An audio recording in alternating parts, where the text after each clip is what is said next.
É a minha visão hoje, juntamente com o relator, trabalharam totalmente dentro da legalidade, os recursos deveriam estar disponíveis na sua totalidade em alguma conta ou à disposição dos sócios para investimentos em várias áreas. O que nós temos são casas compradas com pagamento à vista, salas compradas com dinheiro à vista, desvio de dinheiro para a compra de aeronaves, que hoje não se sabe exatamente quem são os donos. Todo esse patrimônio, ele teve uma destinação que não está correta com o que tem sido falado aqui na CPMI.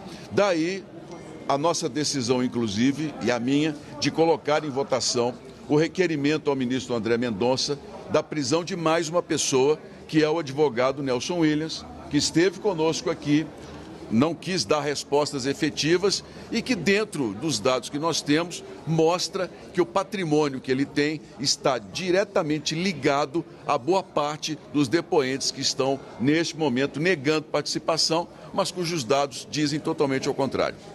Presidente, tem previsão de novos depoentes na próxima semana? Sim, na segunda-feira nós estamos aguardando 2 depoimentos muito importantes. O primeiro deles, do diretor-presidente da Conafer, que é uma das associações, entidades que mais receberam recursos desse caso que está sendo investigado da Previdência. E também outro envolvido, que tem inclusive uma adega de 7 milhões de reais que foi apreendido da Polícia Federal, que é o senhor Cavalcante, citado diversas vezes. Ele está convocado como testemunha para estar conosco aqui na segunda-feira. Nós vamos centrar a atenção nesses personagens que estão todos eles citados e que têm de trazer para nós informações. Claro que nós daremos a oportunidade de fala, todos os direitos serão respeitados, mas queremos que eles venham e falem a posição deles. Depois nós faremos toda uma comparação com as informações que começam a chegar da Receita Federal e já com previsão da próxima semana do COAF, que vai nos enviar as contas bancárias e os sigilos de praticamente todos os nomes e CPFs que foram solicitados pela CPMI. O Careca falou, né? O senhor falou que ele negou muita coisa, ou praticamente tudo, disse que não tinha nada a ver. O que pode ser aproveitado e talvez seja aí um próximo passo para as investigações? Ou vai ficar nisso de não fiz e os números diziam ao contrário? Alguma coisa ele admitiu? Ele está debaixo de um habeas corpus em que ele pode dizer o que quiser. E é impressionante, eu tenho falado para vocês, a legislação brasileira permite ao investigado que ele minta. Uma testemunha não pode mentir, mas um investigado pode, porque a partir do momento que ele recebe essa informação, ele pode dar a informação que desejar. O que está muito claro ali e que ele tenta negar é a facilidade com que ele tinha de relacionamento com autoridades do INSS e também do Parlamento, porque há fotos e passagens dele em diversos momentos em gabinetes e também no próprio plenário do Senado Federal. Essas informações ele não tem como negar. Ele pode até não dizer com quem esteve, por que esteve. Ele apenas afirmou que esteve em um gabinete para tratar da questão de um remédio. Nós sabemos que fez muito mais visitas. Então, daqui se tira, apesar da negativa dele, que esse grupo tem informações, é um emaranhado de relacionamentos em Brasília, políticos e jurídicos, por meio de advogados que têm bancas caríssimas e bom relacionamento. Isso, para nós, hoje, é a maior dificuldade em nós vencermos, porque todas as vezes que nós nos aproximamos das informações que são dadas em sigilo do inquérito da Polícia Federal, nós esbarramos com o habeas corpus, que é conseguido e que não obriga as pessoas a virem aqui prestar esclarecimentos. Mas isso não vai nos fazer desistir. O senhor falou que ele foi visitar um gabinete para falar de remédio, provavelmente deve ter sido o canabidiol, porque uma das empresas dele é ligada a isso. Sim. Não é mais fácil procurar o gabinete que atuou diretamente nessa articulação? Bem, ele pode dar a explicação que desejar.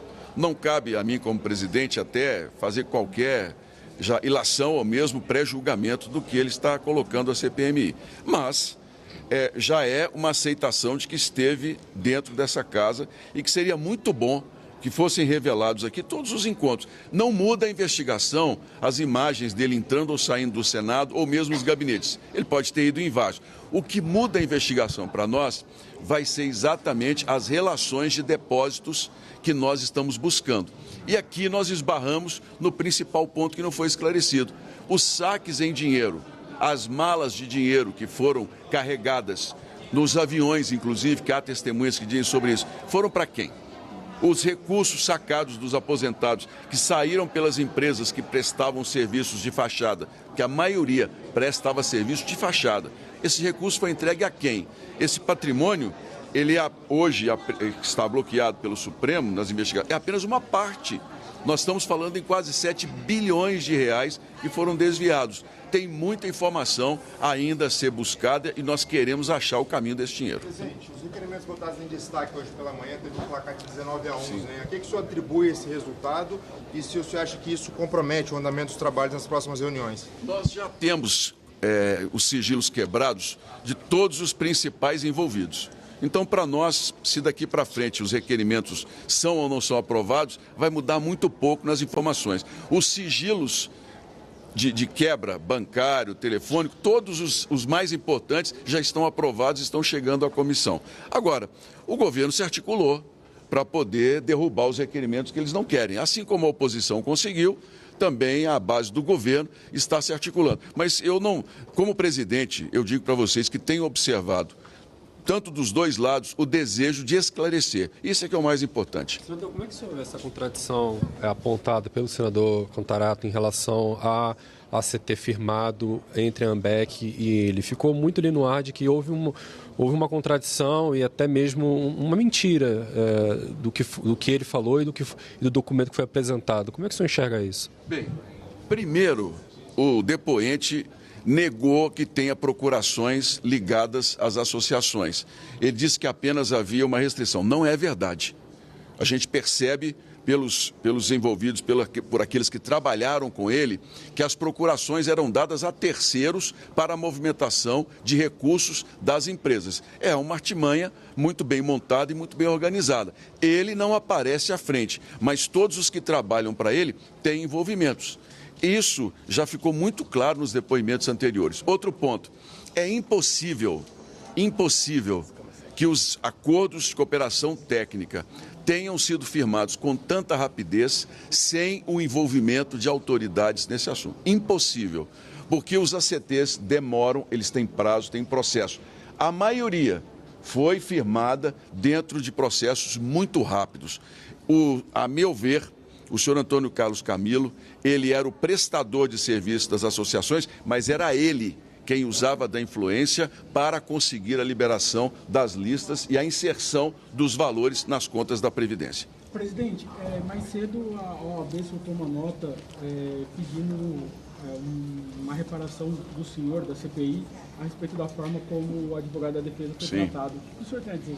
Eu tenho a dizer que em CPIs muitas vezes os ânimos são exaltados, mas os advogados têm sido respeitados aqui. Já conversei com o advogado do depoente e eu entendo que essa questão já foi superada. A OAB é muito bem-vinda, a participação dela, mas cabe a mim como presidente manter a ordem. Eu não estava no momento da confusão, mas depois as coisas se tramitaram, estão seguindo com muita tranquilidade, os direitos estão todos sendo respeitados. Acredito que já superamos tudo isso.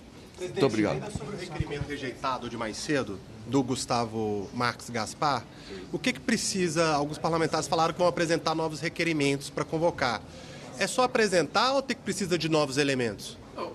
Como foi rejeitado, não há de se falar em investigação sobre o nome do senhor Gustavo Gaspar. Agora, um dos requerentes nos trouxe a informação de que ele está disposto a entregar o sigilo fiscal, bancário, para a CPMI. Se assim o fizer, vai ser colocado em discussão e se houver necessidade de algum tipo de movimentação irregular ou que ligue a um dos depósitos, nós apresentaremos um novo requerimento para que ele venha depor na CPMI. Muito obrigado, senhores.